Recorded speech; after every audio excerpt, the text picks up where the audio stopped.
As far back as I can remember, my dad would beat my mom, break her nose and black eyes and things like that. We had a family portrait. My dad had beat my mom up and made her smile for the camera. After my mom and dad got divorced, my dad broke into our house with a shotgun, blew a huge hole through my mom's bedroom door. But had I came out my room, he probably would have blown my head off. I was raised by him to fight. I was always suspended for fighting. He would actually tell me, if you don't win, you're gonna get a whooping when you come home. I would fight my siblings all the time. I actually took a meat cleaver to one of my sister's ankles. That's just what I was used to. It's like, wow, you were a little monster. That was your sister.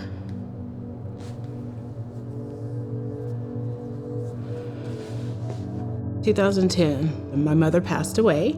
I went into a very deep depression where I couldn't work, so I lost my home. I was lost. I had to give up or give it to God, and I chose God.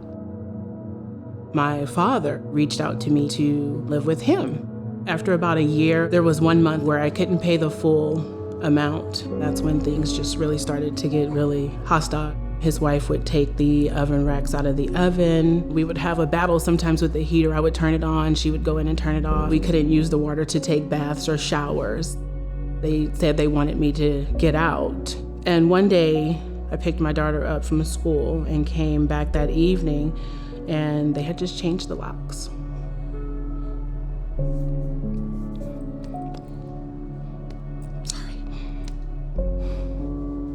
I'm calling on my cell phone, and I'm banging on the door and ringing the doorbell, and I can see them sitting right in the living room watching TV. They just sat there and ignored us.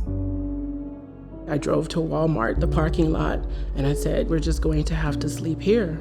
We're homeless. So I went down to the Solano County Social Service, where you can get a motel voucher for 16 days. It was close to the 16th day. A lady that I had went and looked at an apartment called me and said that they were gonna give me the apartment. And this is with no job, no money, no down payment, no anything.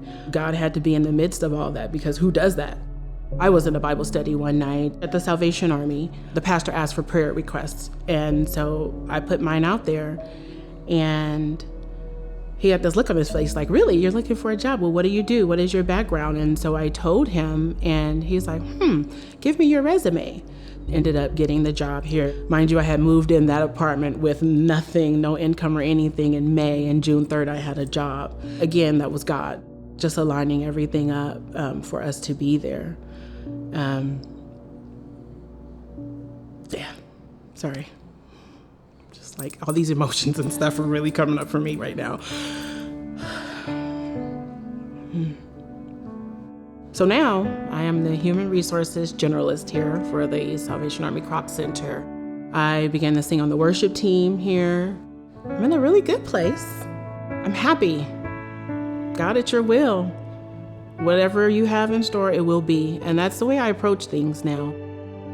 When I embraced my dad, the anger wasn't there anymore. I truly forgave him and turned the whole situation and him over to God. While our relationship isn't typical, I reach out to him just to check on him and let him know that I love him. I'm still a fighter, right? But I'm fighting for Christ, fighting for the kingdom. I want people to know that homelessness doesn't look a certain way. I would come to church and I didn't tell people that I was homeless. And once they found out, people were saying, oh, I never knew. People did say, we could have helped you. We could have let you come and stay with us for a little while. If you're gonna open your heart to God, open your heart to God's people as well.